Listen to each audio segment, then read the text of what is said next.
Hello students, आप इस video में पोएट्री के first chapter dust of snow का पार्ट सेकंड देख रहे हैं। पार्ट फर्स्ट एक्सप्लेनेशन का है और पार्ट सेकंड में आप इस पोएम से रिलेटेड क्वेश्चन आंसर को देखेंगे। तो चलते हैं इसके क्वेश्चन आंसर्स की ओर। ये क्वेश्चन आंसर इस पोएम के में जो 2 स्टैंजास हैं उन पर बेस्ड हैं। तो देखिए, फर्स्ट क्वेश्चन आपका फर्स्ट क्वेश्चन है, name the poet of the poem dust of snow. इस पोएम के राइटर, इस पोएम के कवि का नाम, आपकी जो फर्स्ट पोएम है आपके सिलेबस की डस्ट ऑफ स्नो, इस पोएम के कवि का नाम क्या है? तो इसका आंसर होगा रॉबर्ट फ्रॉस्ट। इस पोएम के कवि हैं रॉबर्ट फ्रॉस्ट। सेकंड क्वेश्चन है, what has done by the crow. कौवे ने क्या किया था? इस पोएम में आपने अगर इस पोएम को पढ़ा है तो इस पोएम में आप देखेंगे कि पोएट ने एक कौवे का डिस्क्रिप्शन दिया है और उसने जो किया था उसकी वजह से ही पोएट का मूड और उसका दिन चेंज हो जाता है। तो क्या किया था कौवे ने? इसका आंसर देखिए, the crow has shaken down the dust of snow from the hemlock tree। कौवे ने shaken down the dust of snow, जो डस्ट होती है स्नो की, उसको हेमलॉक ट्री से नीचे गिरा दिया था, या उस हेमलॉक ट्री पर जिस पर वह बैठा था उसकी वंश को, उसकी शाखा को हिलाता है, जिससे कि बर्फ के, स्नो के छोटे छोटे पार्टिकल्स, जिनको कि पोएट डस्ट का नाम देता है, वह नीचे गिर जाते हैं। What is hemlock tree? इस पोएम में हेमलॉक ट्री का भी डिस्क्रिप्शन मिलता है। तो अब इसमें हेमलॉक ट्री क्या है और पोएट ने इसको इस पोएम में क्यों प्रेजेंट किया? तो इसका आंसर है, hemlock tree is a poisonous tree with white flowers. तो हेमलॉक ट्री क्या है? एक पॉइजनस ट्री होता है, जहरीला पेड़, विथ वाइट फ्लावर, जिसमें वाइट कलर के, सफ़ेद रंग के फूल लगते हैं। तो हेमलॉक ट्री एक जहरीला वृक्ष है जिसमें सफ़ेद रंग के फूल होते हैं। नेक्स्ट क्वेश्चन है, what is a dust of snow. Poem जिसका नाम ही डस्ट ऑफ स्नो है, वो उसको डस्ट ऑफ स्नो क्यों कहा गया है? तो इसका आंसर देखिए, dust of snow refers to the tiny particles of snow. Poet ने स्नो को डस्ट क्यों कहा? डस्ट मीन्स तो धूल होती है, लेकिन पोएट डस्ट को स्नो को डस्ट क्यों कह रहा है? तो इसका रीज़न ये है कि डस्ट किस फॉर्म में है? डस्ट है बिल्कुल टाइनी पार्टिकल्स में। कैसे हैं? टाइनी पार्टिकल्स, बर्फ़ के इतने छोटे छोटे टुकड़े हैं कि वो ऐसे लगते हैं मानो कि वो धूल के ही कण हों। इसलिए पोएट ने बर्फ़ को डस्ट कहा है, dust of snow. Next question है, where was the poet and how did the snow affect him. इस पोएम में पोएट कहाँ है और किस तरीके से स्नो अफेक्ट हिम, बर्फ़ उसको प्रभावित करती है? तो इसका आंसर है, the poet was under the hemlock tree. Poet कहाँ खड़ा हुआ है? Poet under the hemlock tree, जो हेमलॉक ट्री है, जो जहरीला पेड़ है, उसके नीचे खड़ा हुआ है। तो ये इसमें 2 क्वेश्चन है। इसके फर्स्ट क्वेश्चन का आंसर यहाँ तक हो गया। अब इसके सेकंड क्वेश्चन ये बनता है कि how did the snow affect him. तो इसका आंसर आपका यहाँ से बनता है, falling of snow changed poets mood and he became happy for the rest of the day. जैसे ही पोएट के ऊपर बर्फ के छोटे छोटे टुकड़े गिरते हैं तो पोएट का मूड कैसा होता है, चेंज हो जाता है। पहले वो कैसा होता है, सैड मूड में होता है, दुखी होता है, लेकिन जैसे ही बर्फ के छोटे छोटे टुकड़े गिरते हैं, ही बिकेम हैप्पी, वह खुश हो जाता है, for the rest of the day, जो उसके पास रेस्ट मीन्स बचा हुआ दिन होता है, वह खुश हो जाता है।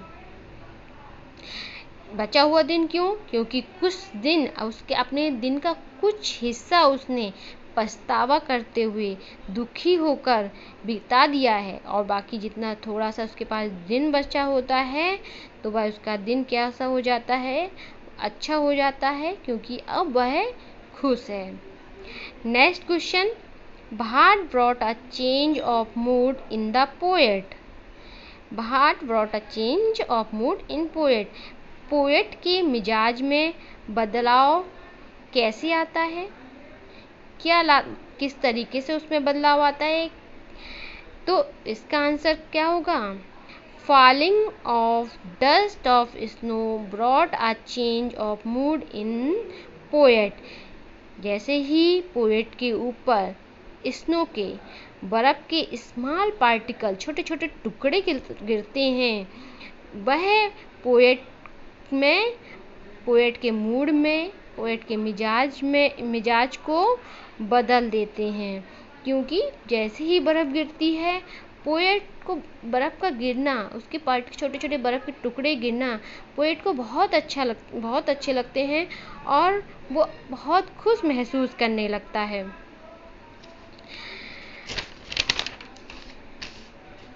नेक्स्ट क्वेश्चन है, how did poet save some part of the day.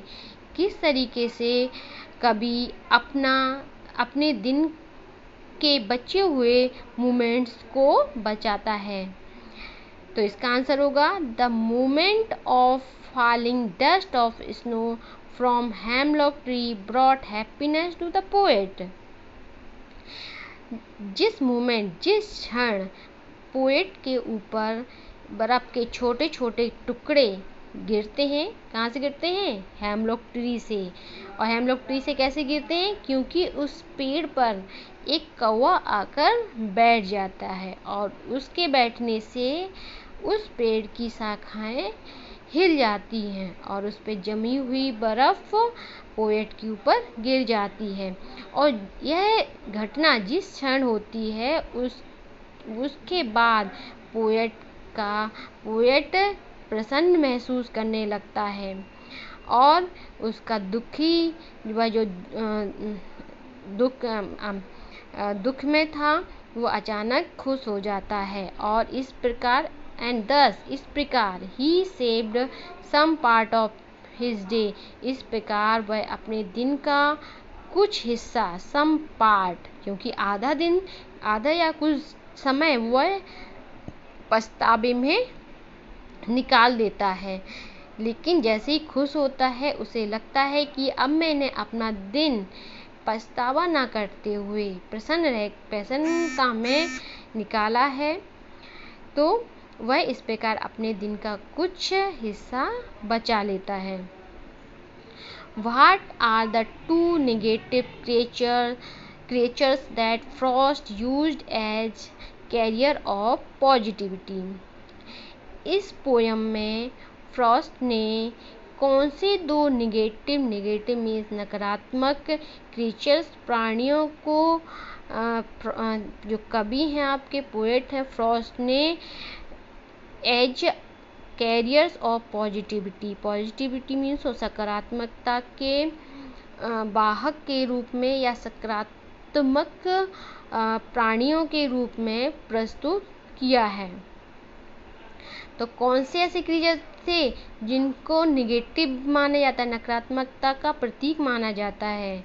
तो आंसर देखिए, हेमलॉक ट्री और क्रो।